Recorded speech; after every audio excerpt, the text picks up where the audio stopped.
मैं मुकेश जैन जी का भी रुख करूंगा, लेकिन उससे पहले मैं ज़ेनिया आपसे एक रिएक्शन लेना चाहूंगा, क्योंकि जब अमेरिका और ईरान के बीच में बातचीत चल रही थी उस वक्त लेबनान पर इजराइल के अटैक हो रहे थे, और कुछ मीडिया रिपोर्ट से खबर यह भी आई कि इससे डोनाल्ड ट्रंप बेहद नाराज थे।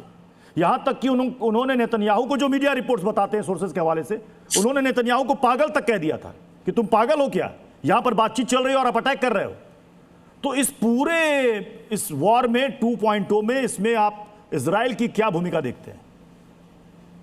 देखिए, इजराइल की तो सबसे बड़ी भूमिका है इस वॉर में। एक तरीके से बहुत सारे मीडिया आउटलेट्स ये भी कह रहे हैं कि इजराइल की वजह से ईरान, यूएस जो है actually decided to go to war with Iran. Israel की बहुत ही बड़ी भूमिका है, और एक तरीके से पहले जब शुरुआत में बातचीत चल रही थी सीज फायर की, मेमोरेंडम ऑफ अग्रीमेंट की, तब जब इजराइल ने लेबनान पे हमला बोला हिजबुल्लाह को अटैक करने के बहाने से, तब काफी फ्रस्ट्रेट हो गए थे, जैसा कि आपने बोला, ट्रंप, और तब स्थिति काफी गंभीर हो गई थी। और ईरान ने एक पॉइंट पे कहा था कि हम बिल्कुल नेगोशिएट नहीं करेंगे यूएस के साथ जब तक इजराइल लेबनान पे अटैक करना बंद नहीं करता। और लेबनान में इतने ज्यादा आम नागरिक, इतने ज्यादा सिविलियंस मरे हैं because of all the attacks on Israel.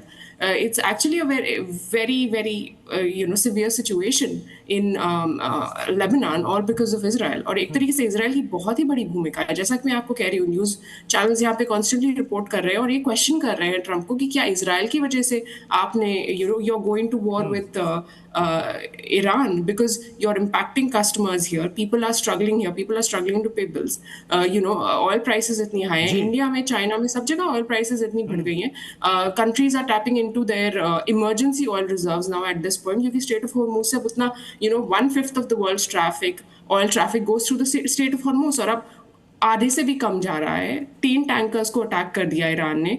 तो आप देख ही सकते हैं स्थिति कितनी गंभीर है। लेबनान पे अटैक नहीं करना वाज अ की पार्ट ऑफ द नेगोशिएशन। और वैसे भी आईजीआरसी तो यूएस से नेगोशिएट ही नहीं करना चाहता है, जो की आर्सेनल कंट्रोल करता है ईरान का। मैं मुकेश जैन सर को भी स्क्रीन पर लाइएगा प्लीज। मुकेश जैन सर, अब इसका इम्पैक्ट क्या पड़ेगा? क्योंकि जब फर्स्ट एयर स्ट्राइक हुई ईरान में, हमने देखा तुरंत 5% उछाल आ गया क्रूड ऑयल में, और अब ये धीरे धीरे रॉकेट बनेगा, फिर से लुढ़कना शुरू हुआ था, लेकिन लुढ़क गया शेयर बाजार, धड़ाम हो गया। क्या इम्पैक्ट देख रहे हैं मुकेश जैन सर? देखिए, इम्पैक्ट इसका डायरेक्टली इंडिया पे पड़ता है, क्योंकि आप ऐसा समझिए कि बर्फ कश्मीर में पड़ती है और मौसम दिल्ली का खराब होता है। इसी तरह से जो मिडल ईस्ट में जो ये सब चल रहा है, इसका इम्पैक्ट डायरेक्टली इंडिया पे है, क्योंकि इंडिया 85% से ज्यादा ऑयल को इंपोर्ट करता है। और इंपोर्ट में अगर आप फरवरी में जाएंगे तो वो $120 तक ऑयल के प्राइसेस ब्रेंट के चले गए थे, और आज भी शायद $80 के आसपास टच हुआ है। और अगर ये चलता रहा तो ये बहुत दूर नहीं है कि इसका प्राइस $100 प्रति बैरल पहुंच जाए। तो इसका इम्पैक्ट पेट्रोल पे, डीजल पे, फ्रेट पे, इन्फ्लेशन पे, हर चीज पे इम्पैक्ट आता है। और दूसरी बात, अगर इसकी सोने चांदी की बात करेंगे तो सोना अभी शॉर्ट टर्म में तो पहले से ही आ रहा था कि थोड़ा सा वॉलेटाइल है, लेकिन लॉन्ग टर्म में फिर भी ठीक है। अब कल अगर स्टॉक मार्केट की बात करें तो स्टॉक मार्केट बहुत तेजी से धड़ाम हुई थी, बहुत तेजी से गिरी थी, लेकिन आज थोड़ी सी रिकवरी देखी गई, क्योंकि शेयर मार्केट करीब आप समझे कि कल के प्राइस को नहीं प्राइस कर रहा है, वो अगले 30 दिन को प्राइस कर रहा है कि अगले 30 दिन में क्या होने वाला है। तो इस सब का इम्पैक्ट बहुत मिला जुला है, लेकिन हाँ, इंडिया के ऊपर इसका इम्पैक्ट बहुत ज्यादा आएगा। जी शैलेंद्र सर, मतलब ये एक दिलचस्प पहलू भी है इस वॉर के बीच में कि नेटो समिट में जाते हैं डोनाल्ड ट्रंप, और कल तक तो वो कह रहे थे कि नेटो, तुमने हमारा साथ नहीं दिया, तुमको तो मैं बर्बाद कर दूंगा, खत्म कर दूंगा, इतने पैसे मैं खर्च करता हूं, और आज जा करके वहां पर प्यार बरसा रहे हैं वो। नहीं, देखिए, अगर आप ट्रंप साहब की पॉलिसीज को देख लें, चलो हो सकता है नेटो कंट्रीज उनसे नाराज हैं, या आप नेटो कंट्री से नाराज है। नेटो आपके साथ नहीं है, बॉटम लाइन ये है। यूरोपियन यूनियन आपके साथ है। नहीं तो ये जो इतनी बटरिंग कर रहे हैं नेटो देशों को, तो लगेगा इस बटरिंग का कुछ फायदा होगा अमेरिका को? आएंगे सब साथ में? नहीं, देखिए, this is blow hot blow cold policy जो है, ये वेस्टर्न कंट्रीज की बड़ी सिंपल और टाइम टेस्टेड पॉलिसी है, जो डिप्लोमेसी में सक्सेसफुल भी होती है।